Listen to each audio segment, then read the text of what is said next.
Sa wakas, meron ako mapapakain sa mag-ina ko.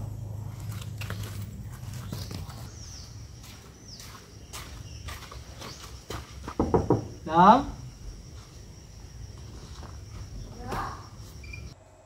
Uga, ba't napakagawin mo? Sakot kasi namin yun, kaya napahaga ng uwi. Nga pala, asan si Joy?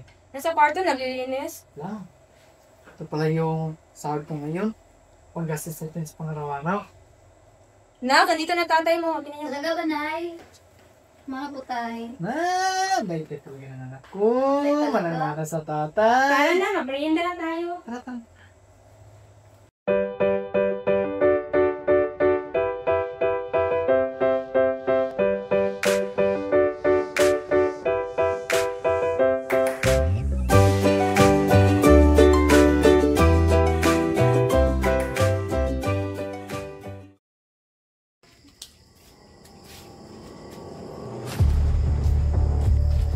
Hoy, pare, halika muna dito. Tagay muna tayo.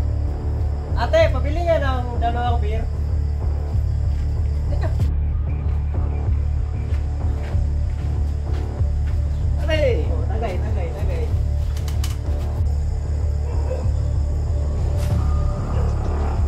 Salamat ha.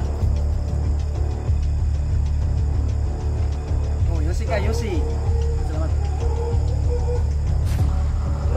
Oh, yan pare, panalo na. Oh, yan. Oh. Paldo. Oh. Laki niya na. Akin to pare. Akin to. Hindi to sa'yo. Susundan mo nga.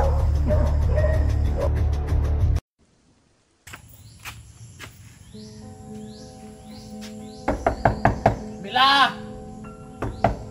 Joy! Gusto mo yung pito? Kal! Ba't ba ang tagal ha? Masagaw ka ba? Sinabuhay ito! Malas pa nga! Pwede na buhay ito! Ay matalo sa scatter! Wala kang pera! Wala kang trabaho! Mag-uwi ko! Wala kang pagkain! Camila! Ba't ang tagal mo sumagot ha? Madahilan ka ba ha? Madahilan ka ba? Huwag ka mag-ialam! Huwag ka mag-ialam dito! Madahilan ka ba ha? Mayos kayo ha! Mayos kayong dalawa! Set! Nay, okay na po ba kayo, Nay? Okay na kayo dito, Nay. Nay, magsumbong na po tayo kay Kapitana. Sinasaktan na po kayo ni Tatay. At kung magsusumbong tayo na, pagkaano masasabi na po ng barangay sa iyo, ma. Pasok! Kapitana, magandang umaga po. Magandang umaga. Ano po kayo? Kapitana? Oh! Paano yung mukha mo? Ang dami mo kasa. Sino may gawa sa'yo niyan? Ang asawa ko po, Kapitana. Palagi na po niya ako sinasaktan at pinagbo. Kaya po kami nandito kasi ayaw ko po nang madama yung anak namin. Baka sa susunod po gagawin niya, pati anak namin sasaktan na niya. Okay, mga ba, matakot kasi ang batas na protekta sa inyong dalawa at ang batas na ito ay Republic Act 9262, also known as Violence Against Women and Their Children Act of 2004. Ito ang batas na protekta sa inyong dalawa at ang binagot ang dapat binagot. May dalawa akong solusyon dyan. Una ay ipadakip natin siya sa mga otoridad kasi tambang sa batas ang kanyang ginagawa sa inyong dalawa. Pangalawa, baka ay mandaan pa natin ito sa masisinang pag-uusap dahil naapektuhan dito ang inyong nagpunod na pamilya. Kung alin man sa dalawang pipiliin, tandaan mo na suportado ka namin.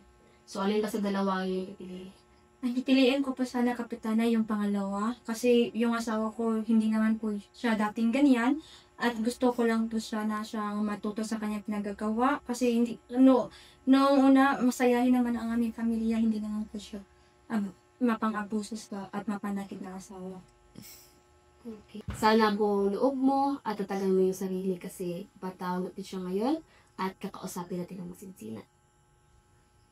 Sige po, Kapitana.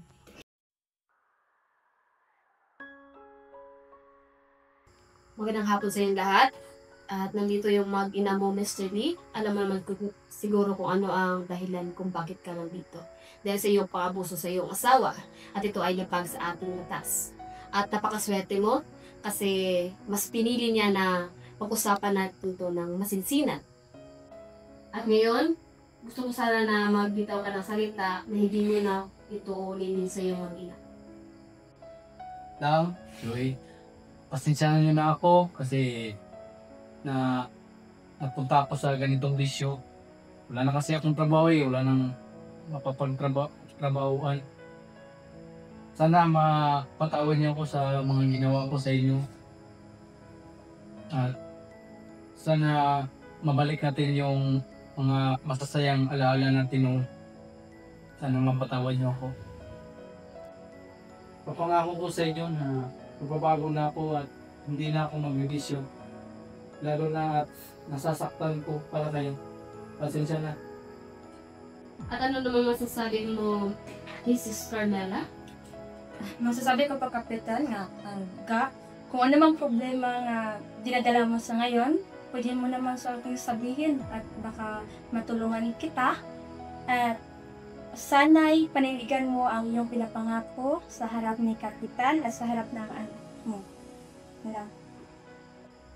Labis kong kinatutuwa na kayo ay nagkasundo at sana'y inyong paninigan ang inyong mga salita. Tandaan niyo itong ating kasunduan, Mr. Lee, Mrs. Carmela,